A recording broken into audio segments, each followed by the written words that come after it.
안녕하세요. 오늘도 사연 튜브를 찾아주셔서 감사합니다. 오늘의 사연 시작하겠습니다.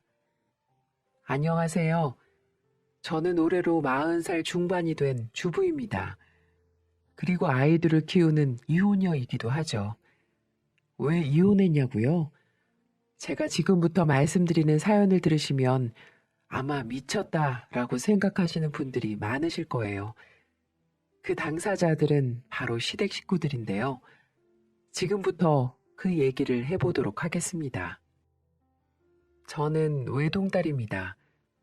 부모님은 부산에서 고깃집을 운영하고 계셨고 TV 맛집 프로그램에도 소개될 정도로 장사가 잘 되는 가게를 운영하신 정말 좋으신 분들이셨어요.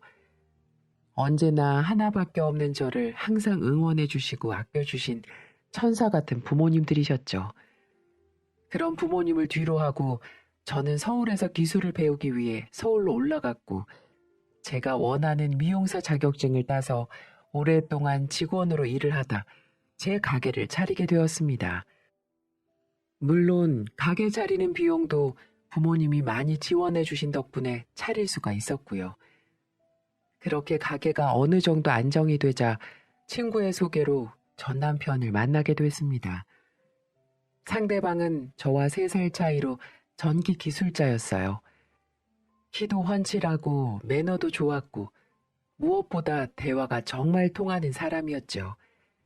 좋아하는 음식, 좋아하는 음악 등도 서로 비슷했고 가치관이나 생각하는 것도 비슷했습니다. 그러다 보니 우린 서로 조금씩 가까워지면서 연인이 될 수 있었죠. 그렇게 1년여의 연애 끝에 양가 부모님께 소개를 하고 행복한 가정을 꾸릴 수가 있었습니다. 결혼 첫 해에 저를 닮은 예쁜 딸을 낳았고 2년 뒤에 남편을 닮은 귀여운 아들을 낳았고요. 그렇게 결혼 생활을 7년 동안 유지해 오면서 남부럽지 않은 결혼 생활을 즐길 수가 있었습니다. 남편은 그 기간 동안 저희 부모님한테도 정말 잘했고 든든한 사위가 되어주었죠. 시어머님은 시아버지가 10년 전에 돌아가시고 혼자셨는데 외로움을 많이 느끼실까봐 시간이 나면 찾아뵈서 말동무도 되어주고 음식도 만들어 먹곤 했어요. 옛날 분이라 보수적인 면이 있었지만 그때는 나름 웃어 넘어갈 수준이었기 때문에 불편하거나 싫지는 않았습니다. 그렇게 저는 양가 부모님께 서로 잘하며 아무 걱정 없이 지냈어요. 하지만 몇 년 후 저희 친정에 문제가 생기기 시작했어요. 여러분들이 다 아시는 코로나로 인해 엄마가 운영하신 식당이 힘들어지기 시작한 겁니다. 어느 날 엄마가 깊은 한숨을 쉬시며 전화가 오시더군요. 아이고, 진이야. 진짜 고마워. 죽을 지경이다. 손님이 반도 안 된다. 반이 먹고 반에 반도 안 된다. 배달인가 뭔가 하는 집들은 그래도 잘 된다 카던데 우리는 고기 팔고 술 파는 집이라 웃자노. 너가 아버지도 맨날 한숨만 쉬고 계신다 않카나. 친정은 영업시간 제한에다가 유명 프랜차이즈와 배달 맛집들의 공세로 오래된 노포인 저희 친정 부모님의 고깃집은 점점 어려워지고 있었습니다. 한 달, 2달 마이너스가 쌓이기 시작했고 그게 3년째가 지나니 더 이상은 버틸 여력이 없어 보이는 듯 했습니다. 이제는 직원들 월급, 월세 내기도 빠듯하다고 하시더라고요. 그 이후로 아빠는 매일 술에 담배에 답답한 속을 달래시는 듯 했습니다. 엄마, 아무리 그래도 아빠 혈압도 높으신데 그렇게 매일 술을 드시면 안 될 텐데. 저는 속이 타들어가는 것 같았습니다. 하나밖에 없는 딸이 이렇게 멀리 살아 도움도 되어드리지 못하니 한숨만 나왔죠. 제가 할 수 있는 거라곤 연락을 드려 힘내라는 말만 해줄 뿐이었어요. 하지만 불행은 불행을 낳는다고 친정의 초대박 사건이 터지고 말았습니다. 어느 날 부모님 식당에 젊은 남자 3명이 술을 먹으러 왔다고 해요. 부모님은 어딘가 어려 보여 주민등록증을 요구했는데 자신 있게 민증을 제시했다고 하더라고요. 그래서 믿고 술을 팔았다고 했습니다. 하지만 그게 사달이 나고 만 거였어요. 그 남자가 제시한 주민등록증은 본인이 아닌 자기 친형 주민등록증을 가지고 와서 보여준 거였어요. 부모님은 워낙 사진 속 얼굴과 닮았고 당장 다음 달 월세가 걱정되는 상황이었기에 믿고 술을 파셨다고 합니다. 그런데 이 남자들은 고기와 술을 다 먹더니 계산대 앞에서 부모님을 협박했다고 했습니다. 어이, 사장님, 우선 술은 잘 마셨는데 어쩌나? 나 미성년자인데. 사장님, 이제 뭐 됐어요? 그러게 확인을 잘할 것이지. 사람을 못 알아보나? 요즘 미성년자한테 술을 팔면 벌금이 얼마였더라? 그리고 아마 영업정지 받지 아마? 에휴, 경찰에 나는 신고나 해야겠다. 그 남자들은 형의 신분증을 가져와 고의로 술을 시켜 먹고 오히려 저희 부모님을 협박하더랍니다. 자기들은 신고해도 훈방 조치되지만 저희 부모님은 영업정지를 받으시게 된다면서 말이죠. 그러면서 영업정지를 당하기 싫으면 500만 원을 내놓으라고 하더랍니다. 결국 아빠는 분노를 참지 못하고 그 젊은 놈들과 싸움이 일어나고 말았죠. 머리에 피도 안 마른 어린 놈의 자식들이 어디서 이런 못돼 먹은 짓을 배웠노? 500만 원? 그래, 신고해라. 고마 신고해라. 아이고, 진이 아버지요. 참으이소. 이러다가 동네 사람들 다 안다 안 합니까? 그간 쌓였던 스트레스와 울분이 터져나온 아빠가 언성을 높이셨고 몸싸움까지 이어졌다고 합니다. 그리고 그걸 지켜보던 옆 가게 사장님의 신고로 결국 경찰까지 출동하고 한바탕 난리가 났다고 했습니다. 경찰 선생님이요. 저희는 참말로 몰랐습니다. 저희도 자식이 있고 손주가 있는데 이 어린 학생들에게 술 팔아서 얼마 번다고 해. 한 번만 봐주이소. 엄마가 사정사정했지만 결국 식품위생법 위반으로 영업정지를 당하시고 말았죠. 경찰은 법대로 하는 게 원칙이라면서 어쩔 수 없다고 했습니다. 그간 어려워도 간신히 버텨오던 엄마 아빠는 억울함과 배신감에 충격을 받으셨고 결국 그로 인해 아빠는 뇌졸중으로 쓰러지고 마셨어요. 몇 년 전에 한 번 쓰러지시고 재발하신 거라 느낌이 좋지 않았는데 결국 아버지는 1년을 버티지 못하고 72세의 나이에 세상을 떠나고 말았습니다. 하루아침에 남편이 죽고 평생 해오던 가게 문까지 닫게 된 엄마. 부모님이 그런 일을 겪으시는 동안 아무 도움도 드리지 못했다는 자책감이 목구멍까지 올라왔습니다. 엄마를 부둥켜 안고 얼마나 오열했는지 몰라요. 외동딸이라며 항상 저만 바라봐 주셨던 아빠. 우리 아빠는 결국 저와 엄마를 남기고 하늘나라로 가고 마셨습니다. 아버지의 빈자리는 생각보다 컸어요. 부모님이 살던 집은 휑하기 시작했고 엄마는 아빠를 잊지 못하며 어느 순간부터 우울증을 겪기 시작했어요. 수면제 약을 복용해야만 겨우 잠들 수가 있었습니다. 그 모습을 보니 미칠 것만 같더군요. 지금껏 부모님 딸로 살면서 받기만 하고 살았는데 이제는 제가 베풀 때가 됐다라는 판단이 들기 시작했죠. 그래서 마음을 먹고 엄마에게 찾아갔습니다. 엄마, 죄송해요. 그렇게까지 힘드신 줄도 모르고 내가 너무 무심했어. 엄마, 이제 가게도 안 하고 아버지도 안 계신데 집 정리하고 나랑 같이 올라가요. 강서방도 좋다고 할 거야. 엄마 이러다 잘못될까봐 내가 단 하루도 마음이 편할 날이 없어. 그러니까 내 말 들어요, 엄마. 아이다. 내 나이가 70인데 이제 와서 다른 데 가서 우에 사노. 내는 걱정 말고 니들이나 잘 살거라. 평생을 식당 일하며 살았는데 이제 힘이 붙이네. 이제 좀 쉴꼬마. 엄마는 저에게 부담이 될까봐 한사코 부산에 남아 계시겠다고 하셨습니다. 하지만 전 포기할 수 없었어요. 아버지도 그렇게 허망하게 보냈는데 혼자 남으신 엄마마저 잘못되시면 저도 못 살 것만 같았습니다. 그렇게 2번이고 3번이고 찾아가 설득을 했죠. 그렇게 4번째로 찾아간 날 충격을 받고 말았습니다. 엄마는 어두운 방에 누워 앓고 계셨어요. 머리맡에 온갖 약들이 수북했습니다. 창문에는 어두운 커튼으로 가려져 있었고 언제 식사를 했는지 밥통에는 며칠 지난 밥이 누렇게 익어 있었습니다. 엄마, 왜 말 안 했어? 그러게, 내가 같이 서울로 가자고 했잖아. 왜 나를 이렇게 마음 아프게 하는데? 도저히 안 되겠어. 나 엄마 서울 같이 올라갈 때까지 절대 안 올라갈 거니까 그렇게 알아. 돌아가신 분은 돌아가신 거고 살 사람은 살아야지. 그리고 저는 울면서 남편에게 전화를 걸어 자초지종을 설명했습니다. 그리고 당분간만이라도 엄마를 모시고 있자고 했어요. 남편은 조금 망설이더니 허락을 해주었어요.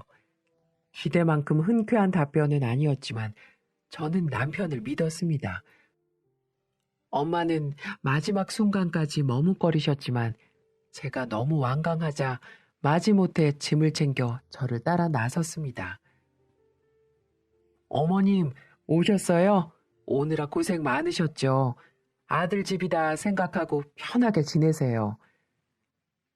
늦게 퇴근한 남편은 엄마에게 간단히 인사만 하고는 바로 씻고 눕더라고요. 저는 그때부터 남편 눈치를 보게 됐던 것 같습니다. 여보, 엄마 모시고 있자고 해줘서 고마워. 나 미용실 나가면 엄마가 외롭지 않고 애들하고 지내다 보면 우울증이 좋아지실 것 같아서 그래서 엄마 모시고 온 거야. 그러니 당신이 이해 좀 해줘. 얼마나 모실 건데? 1달, 2달. 설마 평생 모시자는 소리는 아니지? 요즘 나도 일이 없어서 힘든데 우리가 평생 모실 순 없잖아. 솔직히 불편하기도 하고 당신 같으면 우리 엄마 모시자고 하면 마음 편할 것 같아? 나도 아무리 사위라고 하지만 불편한 건 어쩔 수 없어. 매일을 눈치 봐야 되고 당신도 알잖아. 나 눈치 보는 거 겁나 싫어하는 거. 그러니 1~2달 모시다가 내려가시라고 그래. 설마 했는데 정말 예상 밖의 말이었습니다. 당신 너무한 거 아니야? 그동안 우리 엄마가 당신한테 어떻게 했는데, 그리고 이 집 전세금 절반을 도와주신 것도 우리 부모님이야. 그런데 어떻게 그렇게 말할 수가 있어? 아니, 그걸 누가 몰라? 그래도 같이 사는 건 아니지. 아유, 몰라. 그러더니 세상만사 다 짜증나고 피곤하다면서 금방 코를 골고 잠을 자버리더군요. 저는 남편 말에도 일리가 있기 때문에 더는 말하지 않았습니다. 남편 말처럼 저도 시어머니가 무작정 들어와서 산다고 하면 불편했을 테니까요. 그래서 이해하려고 했어요. 그리고 엄마는 어느 날부터 아침 일찍 일어나 남편 밥상을 차려주셨습니다. 직업 특성상 새벽 5시에 일어나 현장에 나가기 때문에 남편은 일찍 자고 일찍 일어났는데 그런 모습이 마음에 걸렸는지 손수 칠첩반상을 차려주시더군요. 아유, 우리 사위 날씨도 추운데 고생이 많네. 많이 먹으라. 여기 찌개도 먹고. 찌개가 좀 짠데요? 다음부터는 간 좀 잘 조절해 주세요. 이렇게 짠데 누가 먹어요? 하지만 남편은 이렇게 엄마의 정성을 무시하기 시작했습니다. 음식이 맛없다는 둥 짜다는 둥 대놓고 불평을 하기 시작했어요. 엄마는 사위의 말에 당황한 표정도 지으셨지만 그래. 내일부터는 우리 사위 입맛에 맞게 잘 만들어 볼게. 미안하다. 라고 하시며 사위의 눈치를 보기 시작하셨습니다. 제가 아무리 그러시지 말라고 해도 소용이 없더라고요. 그렇게 한 달쯤 지났습니다. 그때 일이 터지고야 말았죠. 엄마는 오전에 집안일을 마치고 애들 방에서 한숨 주무시고 계셨고 집에 변변한 먹을거리도 없길래 남편에게 물었죠.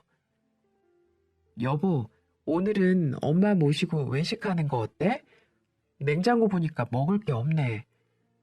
아유, 먹을 게 없으면 라면 먹어. 뭘 그렇게 돈을 쓰려고 난리야. 지금 우리 집에 주둥이 하나 더 늘어서 외식하면 얼마나 돈이 더 드는 줄 몰라? 저는 순간 귀를 의심했습니다. 당신 지금 뭐라고 했어? 남편은 소파 위로 리모컨을 집어던지며 언성을 높이더라고요. 너랑 너희 엄마 말이야. 뭐가 그렇게 신나서 매일 외식이냐고. 요즘 너나 할 것 없이 죽어라 죽어라 하는데 아주 그냥 친정엄마 데리고 와서 살판 났지? 저는 갑작스러운 남편의 반응에 황당하기 그지없었습니다. 저희 엄마 오시고 나서 남편이랑 같이 저녁 한번 먹으러 나간 적이 없었고 아이들이랑 같이 동네 식당 두어 번 갔던 게 전부였습니다. 그것도 엄마가 사주신 거였고 강서방 주신다고 늘 포장까지 해서 가져오신 엄마였어요. 무슨 말을 그렇게 해? 엄마가 지금 2달을 계셨어? 3달을 계셨어? 그냥 계시는 것도 아니고 우리 집 살림이랑 애들 뒤치다꺼리도 다 해주시잖아. 엄마가 와 계셔서 나도 가게 오픈하는 거 빨리 알아볼 수 있는 거고. 불만이 있으면 그때 또 말로 하지. 왜 쌓아두고 있다가 갑자기 이러는데? 야, 됐다.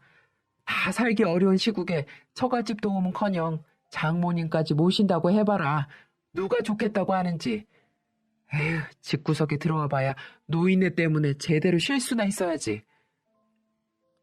남편은 엄마가 방에 계신데도 소리를 버럭 지르더니 옷을 챙겨 문을 쾅 닫고 나가버렸습니다. 저는 놀라고 당황했지만 방에 계신 엄마가 들으셨을까봐 더 걱정이었죠. 잠시 후 엄마가 방에서 나오셨습니다. 엄마, 좀 주무셨어요? 엄마는 남편이 하는 소리를 못 들으신 것처럼 아무 일도 없었다는 듯이 행동하셨지만 어딘지 모르게 위축된 엄마의 모습을 보자 가슴이 메워졌습니다. 그날 밤 남편은 잔뜩 술에 취해 들어왔어요.